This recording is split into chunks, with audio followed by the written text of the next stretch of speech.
தோட்ட மக்களை பற்றி இனிமேல் பேசுகிறதுக்கு உங்களுக்கு அருகதை இல்லை, சரியா? அதனால வெரி சாரி, மன்னிச்சு கொள்ளுங்க. நான் உங்களோட வாக்குவாதத்துக்குங்கிறது இந்த இடத்துக்கு வர இல்லை. ஜீவன் தொண்டமான் உங்களுக்கு பேசுறதுக்கு அருகதை கிடையாது. கௌரவ அமைச்சர் அவர்களே, நான் வாக்கு கேட்டு இங்கே வந்து உட்காந்துருக்கேன் 2வது முறை. நீங்கள் வாக்கு கேட்காம தேசிய பட்டியலில் வந்து உட்காந்துருக்கீங்க. யாருக்கு அருகதை இருக்குன்னு மக்கள் தீர்மானிக்கட்டும். இப்போ நான் சவாலே விடுறேன், ஜனாதிபதி மட்டும் இல்லை, யார் வேணாலும் முடிஞ்சால் நீங்கள் பெருந்தோட்ட நிறுவனத்துக்கிட்ட பேசி ₹1 அதிகரித்து காமிங்க பார்ப்போம் அடிப்படை சம்பளத்தில்.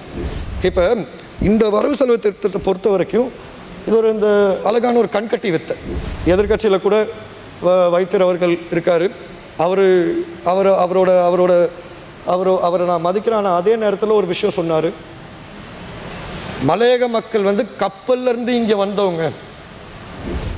நானும் கவனித்தேன், மலையகத்தை பற்றி பேசும்போது இந்த வரவு செலவு திட்டத்தில் மலையகத்தை மாற்ற போகிறோம், பல்வேறு புரட்சிகளை உருவாக்க போகிறோன்னு சொல்லியிருந்தாங்க. ஆனால் அதுக்காண்டி போய் பேசக்கூடாது, அது தப்பு. நான் ஏன் சொல்கிறேன்னா, முதலாவதாக ஸ்மார்ட் கிளாஸ் ரூமை பற்றி பேசியிருந்தாங்க. நம்ம வந்து நன்றியோடு இருக்கணும். இந்த ஸ்மார்ட் கிளாஸ் ரூம் வந்து இலங்கை அரசாங்கம் கட்டுறது கிடையாது. ஸ்மார்ட் கிளாஸ் ரூம் இந்திய அரசாங்கத்தின் ஊடாக நம்மளுக்கு கிடைக்கிற ஒரு நன்கொடை.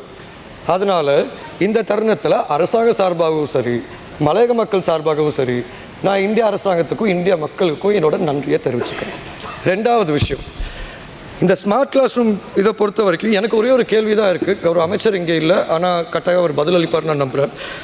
எனக்கு இருக்கிற கேள்வி என்னென்னா, ஸ்மார்ட் கிளாஸ் ரூமை பொறுத்த வரைக்கும் கிட்டத்தட்ட அவங்க காமிச்சிருக்க பட்ஜெட்டில் 266 மில்லியன் தொகை காமிக்கப்படல. அப்படி இருக்கும்போது எப்படி அந்த ஸ்மார்ட் கிளாஸ் ரூம்ஸை கட்டுவாங்கன்னு தான் எனக்கு ஒரு கேள்வி. இல்லை அதை சரி கட்டாவிட்டால் கட்டாயம் நம்மளுக்கு அந்த ப்ரொசீஜரில் ஒரு பிரச்சனை வரும், ஸ்மார்ட் கிளாஸ் ரூம் கிடைக்காம போயிடும். தயவுசெய்து அமைச்சர் அதை பார்க்கணுன்னு ஒரு கோரிக்கை விடுறேன்.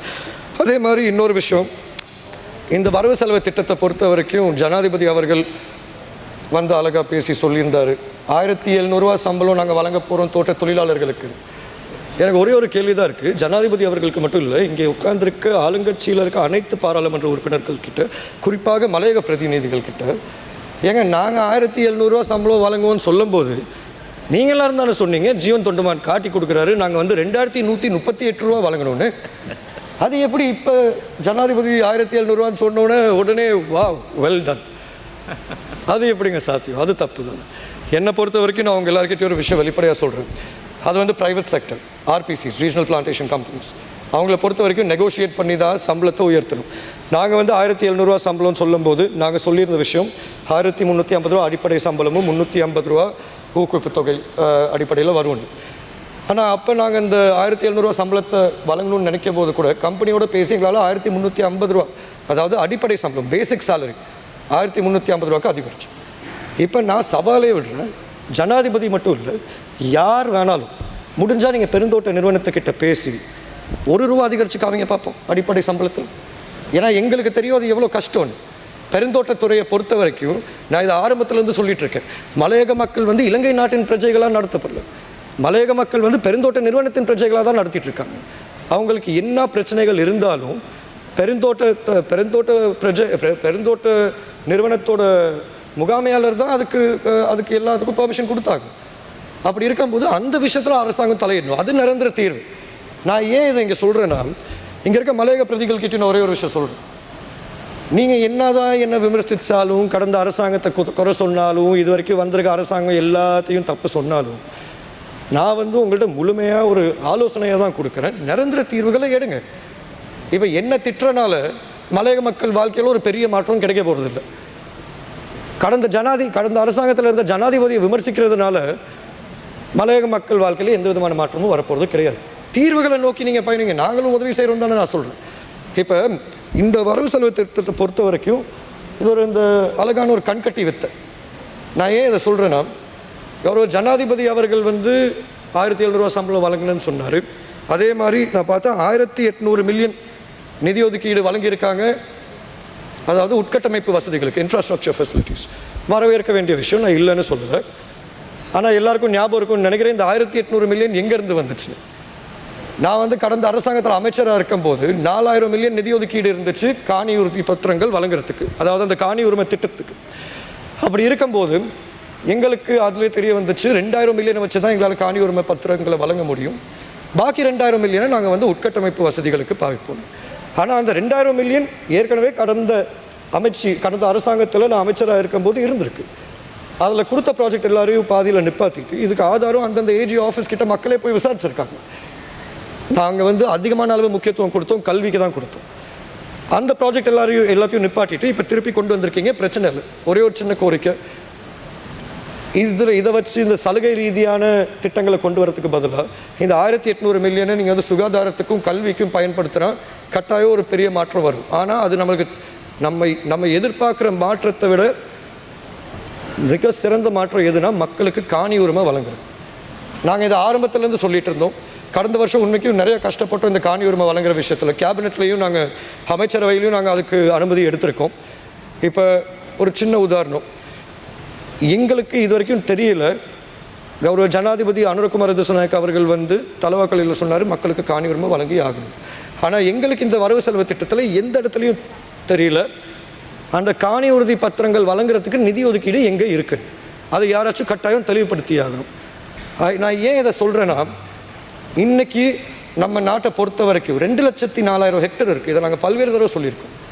இந்த பெருந்தோட்ட பகுதியை எடுத்துக்கிட்டோம். அந்த பெருந்தோட்ட பகுதியில் 2,04,000 ஹெக்டரில் மக்களுக்கு 10 பேர்ச் மீனி கொடுத்தா கூட 4,777 ஹெக்டர் தான் பயணம். ஆனால் அதனால் பெருந்தோட்ட பகுதிக்கு எந்த விதமான பாதிப்பு இல்லை. ஆனால் மலையக மக்கள் அந்த சமூகத்தின் வாழ்க்கையில் ஒரு பெரிய மாற்றம் உருவாகும். நாங்கள் ஏன் இதை சொல்கிறோன்னா, இன்றைக்கி வந்து இப்போ எனக்கு முன்னால் பேசின உறுப்பினர் அவர்கள் சொல்லியிருந்தார் அவங்க அந்த லைன் ரூமில் வாழ்கிறாங்க. ஆனால் அதுலேயும் ஒரு சிக்கல் இருக்குது. லைன் ரூமாக இருந்தாலும் தனி வீடு திட்டமாக இருந்தாலும் அதில் இருக்க ஒரு பெரிய சிக்கல் என்னன்னா, அந்த தோட்டத்தில் வேலை செஞ்சால் மட்டும்தான் அங்கே வாழ முடியும். தோட்டத்தில் வேலை செய்யலைன்னா அங்கே இருக்க முகாமையாளர் மேனேஜர் அவங்க வந்து அந்த நபரை வந்து வெளியாளுன்னு தான் சொல்கிறாங்க. அவங்க எப்படி வெளியாளாக இருக்க முடியும்? பரம்பரையாக இங்கே வாழ்ந்துட்டு இருக்காங்க. நான் ஏன் இதை சொல்கிறேன்னா, இன்றைக்கி இந்த பாராளுமன்றத்தில் இந்த சபையில் பல்வேறு இனத்தை சார்ந்த மக்கள் நம்ம இங்கே இருக்கோம். ஆனால் நம்ம எல்லாருக்கும் இருக்க ஒரே அடையாளம் இலங்கையர். எதிர்கட்சியில் கூட வைத்தியர் அவர்கள் இருக்கார். அவரை நான் மதிக்கிறேன். ஆனால் அதே நேரத்தில் ஒரு விஷயம் சொன்னார், மலையக மக்கள் வந்து கப்பல்லேருந்து இங்கே வந்தவங்க, அவங்க வந்து வெளியே அதை எங்களால் ஏற்றுக்க முடியாது. ஆனால் அது சம்மந்தமாக நாங்கள் ஆக்ரோஷப்பட போகிறதில்ல, கோவப்பட போகிறதில்ல. காரணம் என்னென்னா, இன்றைக்கி மற்றவங்க நினைக்கிறது தான் அவர் சொல்லியிருக்காரு. இன்றைக்கி நிறையா பேர் வந்து இன்னும் ஏற்றுக்க மாட்டேங்கிறாங்க, நாங்கள் இலங்கை நாட்டின் பிரஜைகள். நிறையா பேர் இன்னும் சொல்லிட்டு இருக்காங்க, நாங்கள் வந்து இந்தியாவிலேருந்து தான் வந்திருக்கோம், நாங்கள் இந்தியர்கள் தான். அது தப்பு. 200 வருஷம் நாங்கள் இங்கே வாழ்ந்திருக்கோம். இன்றைக்கி இந்த நாட்டில் இலவச கல்வி கிடைச்சிருக்குன்னா அது மலையக மக்களோட ரத்தமும் வேர்வையினால தான் இந்த இலவச கல்வி கிடைச்சிச்சே தவிர வேறு எந்த விதமான வருமானமும் இல்லை அந்த காலத்தில். நீங்கள் எல்லோரும் சிந்திச்சு பாருங்கள். இன்றைக்கி நம்மளுக்கு டூரிசம் இருக்குது, சுற்றுலா இருக்குது, நம்மளுக்கு ஃபாரின் ரெமிட்டன்ஸ் இருக்குது, நம்மளுக்கு பல்வேறு ஸ்ட்ரீம்ஸ் ஆஃப் ரெவென்யூ இருக்குது. ஆனால் 200 வருஷத்துக்கு முன்னால் நம்மளுக்கு என்ன வருமானம் இருந்துச்சு? தேயிலை, ரப்பர், பெருந்தோட்ட பகுதியிலேருந்து வந்த வருமானம் மட்டும்தான் இருந்துச்சு. இன்றைக்கி கூட இந்த நாட்டோட ஜிடிபி எடுத்துக்கிட்டால் கிட்டத்தட்ட 12% தேயிலையிலேருந்து வருது. ஆனால் அதில் வேலை செய்கிற மக்கள் அவங்களுக்கு எவ்வளோ சதவீதம் இந்த ஜிடிபியிலேருந்து வழங்குறாங்க வரவு செலவுக்கு? இப்போ ஒரு உறுப்பினர் அவர்கள், கௌரவத்துக்குரிய உறுப்பினர் அவர்கள் ஒரு விஷயம் பேசியிருந்தார், சொல்லியிருந்தார், இந்த அரசாங்கத்தில் நாங்கள் அதிகமான அளவு நிதி ஒதுக்கீடு மலையக மக்களுக்கு வழங்கியிருக்கோம். அது ஒரு தவறான விஷயம். இந்த வரவு செலவு திட்டத்தை பொறுத்த வரைக்கும் மலையக மக்கள் சம்மந்தமான ஒரு விஷயம். கிட்டத்தட்ட மலையக மக்களுக்கு நிதி ஒதுக்கீடு வழங்கின நிதி ஒதுக்கீடில் 67% இந்திய அரசாங்கம் கொடுக்குற காசு. அப்படி இருக்கும்போது மலையக மக்களுக்கு போதுமான அளவு அங்கீகாரம் கிடைக்கலன்னு தான் நான் சொல்ல முடியும். இறுதியாக இந்த வரவு செலவு திட்டமும் இந்த மலையக மக்கள் சம்மந்தமான ஒரே ஒரு விஷயம் தான் சொல்ல விரும்புகிறேன். எங்கே நம்ம இந்த உட்கட்டமைப்பு வசதி எவ்வளோ பண்ணாலும் சரி, நம்ம எவ்வளோ வீடுகள் கட்டினாலும் சரி, இந்த வீட்டு பிரச்சனைக்கு ஒரு தீர்வு கிடையாது. அதனால தான் நான் சொல்கிறேன், நீங்கள் 10,000 வீடு கட்டினாலும் சரி, 20,000 வீடு கட்டினாலும் சரி, 1,00,000 வீடு கட்டினாலும் சரி, மலையக மக்களோட வாழ்க்கை மாறாது. மாறணும்னா அவங்களுக்கு காணி உரிமை கட்டாயம் வழங்கியாகும். காணி உரிமை மட்டும் இல்லாமல் கல்விக்கு அதிகமான அளவு முக்கியத்துவம் கொடுத்தாகணும். ஒரு சின்ன உதாரணம் நான் சொல்கிறேன். இப்போ வீடமைப்புக்கு 3,500 மில்லியன் நிதி ஒதுக்கீடு வழங்கியிருக்காங்க அரசாங்கத்தில். இப்போ ஒரு வீடு 32 லட்சம் ரூபா கட்டுறதுக்கு, அப்படி பார்த்தா கூட 3,500 மில்லியன் நிதி ஒதுக்கீடுக்கு நம்மளால் 1250 இல்லாட்டி 1300 வீடுகள் தான் கட்ட முடியும். ஆனால் கௌரவ அமைச்சர் அவர்கள் சொல்லியிருந்தார் இந்த வருஷம் நாங்கள் 4350 வீடுகள் கட்டுறாங்க. பிரச்சனை இல்லை. நான் சொல்கிறேன், நான் வீடமைப்பு சம்மந்தமாக உங்களை நான் விமர்சிக்க போகிறது கிடையாது. ஏன்னா எனக்கும் தெரியும், உங்களுக்கும் தெரியும், வீடமைப்பு நம்மளுக்கு ஒரு தீர்வு இல்லை. தீர்வு நம்மளுக்கு தேவைன்னா கட்டாயம் காணியை பிரித்து மக்களுக்கு கொடுத்தா அது ஒரு நிரந்தர தீர்வு. ஏன்னா அந்த காணியை பாவிச்சு நாளைக்கு அவங்களோட கல்வித்திறனையும் ஏற்ற முடியும். பல்வேறு விடயங்களில் அவங்களால முன்னால் வந்து நிற்க முடியும். நாங்கள் வந்து அதை ஒன்றும் பிச்சையாக கேட்கல. அதை நாங்கள் இவ்வளோ நாள் வேலை செஞ்சதுக்கு எங்களோட அங்கீகாரமாக தான் கேட்குறோம். எங்களை பொறுத்த வரைக்கும் கெஞ்சு கேட்டால் பிச்சை, துணிஞ்சு கேட்டால் உரிமை. நாங்கள் துணிஞ்சு தான் கேட்குறோம் காணி உரிமை. ஏன்னா இன்றைக்கி வந்து சில நபர்கள் வந்து 7 வருஷம் ஒரு இடத்துல உட்காந்துருந்தால் அவங்களுக்கு வந்து காணி வழங்குறாங்க. நாங்கள் 200 வருஷம் இங்கே வாழ்ந்துருக்கோம். அது மட்டும் இல்லாமல் நிறைய பேருக்கு தெரியணும் இன்னொரு விஷயமும் இருக்குது.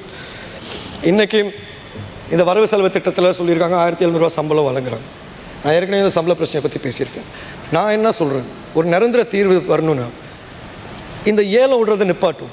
1000, 1500, 1700, 2000, 2500. ஏன்னா நீங்களும் ஆரம்பத்தில் 2138 ரூபா சொன்னீங்க. ஆனால் கடவுள் எப்படி வேலை செய்யலான்னு பாருங்கள்.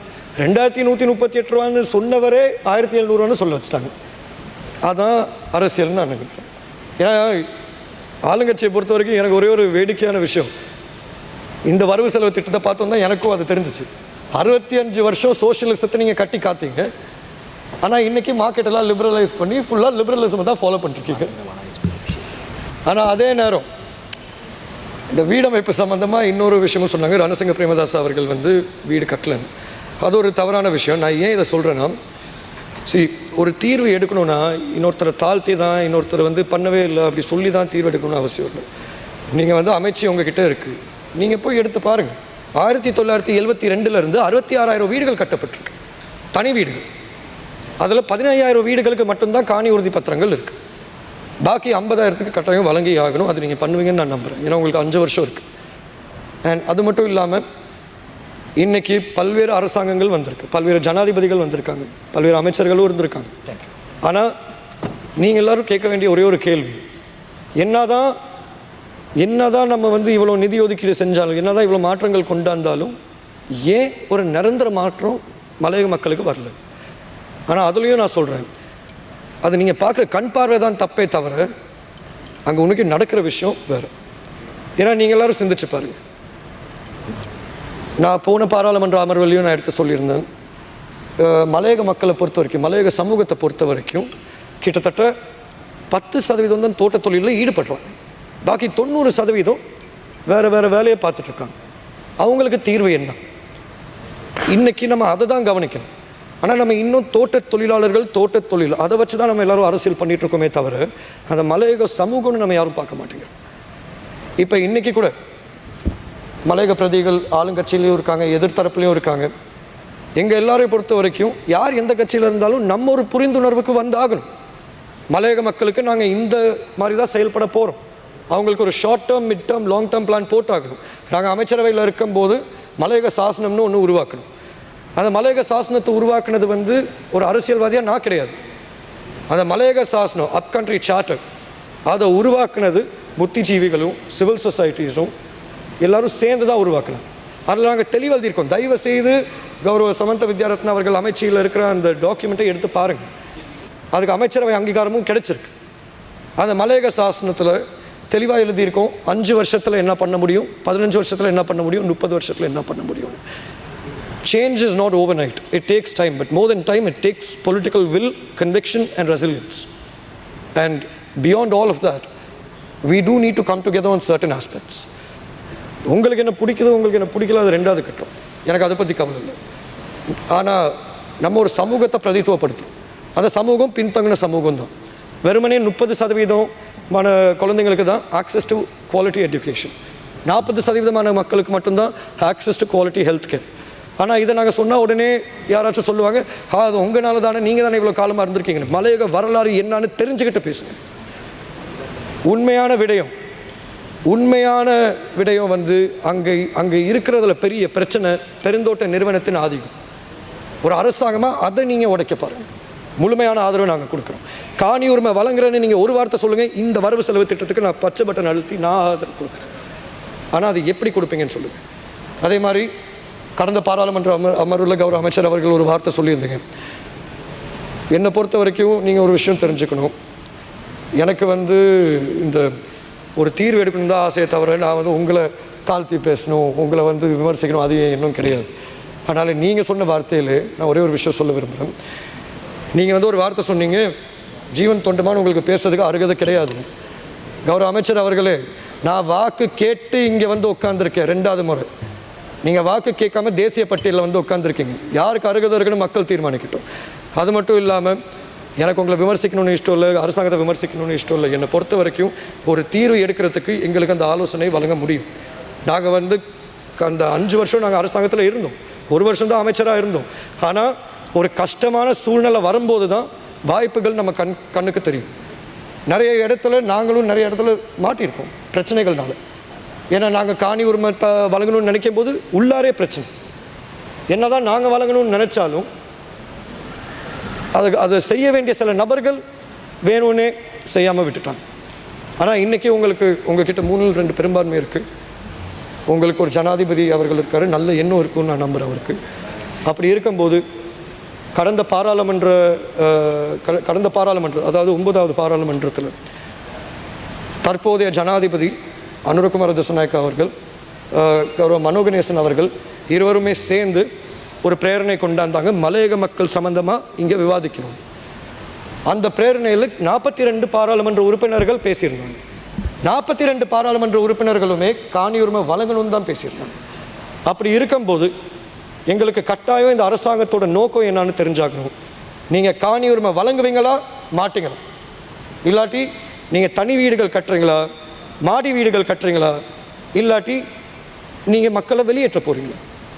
இதே கேள்வி தான் நான் போன பாராளுமன்றத்திலும் கேட்டேன். பதில் சொல்கிறேன்னு சொன்னாங்க, இன்னும் எங்களுக்கு பதில் வரல. தயவுசெய்து இதையும் நீங்கள் கருத்தில் எடுத்துக்கணும். And I would also like to address one more issue. நல்லாட்சி அரசாங்கம் 2015 2019 காலப்பகுதியில், அந்த காலப்பகுதியில் ஒரு முடிவு எடுத்திருந்தாங்க, சபைகளை பிரிக்கணும். அது மட்டும் இல்லாமல் காலிக்கும் நுவரேலியாக்கும் ஏஜி ஆஃபீஸர் அதிகரிக்கிறதுக்கு ஒரு தீர்மானம் எடுத்துருந்தோம். ஆனால் அதை அவங்களால செயல்படுத்த முடியல. இப்போ நாங்கள் பாரோ எடுக்கும்போது 3 வருஷம் போச்சு. ஆனால் 2023 உங்களுக்கு தெரியும் கோவிட் பிரச்சனையும் இருந்துச்சு, பொருளாதார சிக்கலும் இருந்துச்சு. ஆனால் 2023 நான் அமைச்சர் ஆனேன். முதலாவதாக நாங்கள் பண்ண விஷயம் நாவுட் என்கிற ஒரு பகுதி, நுவரேலியா மாவட்டத்துக்குள்ள நாவுட் என்கிற ஒரு பகுதியில் ஏஜி ஆஃபீஸ் ஒன்று உருவாக்குறதுக்கு தயார் பண்ணோம். ஏற்கனவே இருந்த கேபினெட் டிசிஷன் தான். ஏன்னா அந்த இடத்த பொறுத்த வரைக்கும் கிட்டத்தட்ட மஸ்கேலியா, அப்காட், புலியாவத்தை, பகவந்தலாவை 2,14,000 பேர் வாழ்ந்துட்டுருக்காங்க அந்த பகுதியில். அங்கே ஒரு ஏஜி ஆஃபீஸ் கட்டாயம் வரணும்னு எல்லாரோட நோக்கமாக இருந்துச்சு. நாங்கள் அதை உருவாக்கணும். ஆனால் இன்றைக்கி ஒரு பெரிய பிரச்சனை வந்திருக்கு. அந்த ஏஜி ஆஃபீஸை ஹட்டன் ரயில்வே ஸ்டேஷனில் மேலே இருக்க பகுதிக்கு திருப்பி மாற்ற போகிறாங்க. அது ஒரு மிகப்பெரிய தவறாக அமையும். தயவுசெய்து இந்த அரசாங்கத்துக்கிட்ட நான் ஒரு கோரிக்கை வைக்கிறேன். நாவுட் பிரதேச சபையில் இருக்க அந்த ஏஜி ஆஃபீஸை மாற்றணும்னு சொல்கிறது ஒரே ஒரு காரணத்தினால தான். அங்கே போதுமான அளவு ஸ்டாஃப் கிடையாது. ஆனால் நீங்களே சிந்திச்சு பாருங்கள், எது சுலபம்னு.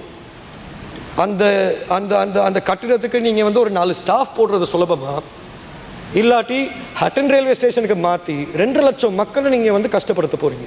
Honorable Jeevanthondaman, you have 2 more minutes. Thank you. தயவுசெய்து அதையும் நீங்கள் கருத்தில் எடுத்துக்கோங்க. ஏன்னா இது ஏற்கனவே மக்கள் மத்தியில் ஒரு பெரும் அதிருப்தியை உருவாக்கியிருக்கு. மலையக மக்களும் உங்களுக்கு வாக்களிச்சிருக்காங்க. அப்படி இருக்கும்போது தயவுசெய்து அதையும் கருத்தில் எடுத்து நீங்கள் ஒரு ஆராய்க்குழு நியமித்து நீங்கள் தேடி பாருங்கள். அங்கே மக்கள்கிட்ட நீங்கள் போய் பேசுங்க. அங்கே சிவில் சொசைட்டிஸ் இருக்குது, நீங்கள் அவங்கள்ட்டையும் பேசுங்க. நாவுட் ஏஜி ஆஃபீஸை கட்டாயம் மாற்றணுமா இல்லையான்னு அப்போ உங்களுக்கு உண்மை என்னான்னு தெரியும். ஆனால் தயவுசெய்து அந்த தவறை செய்யாது.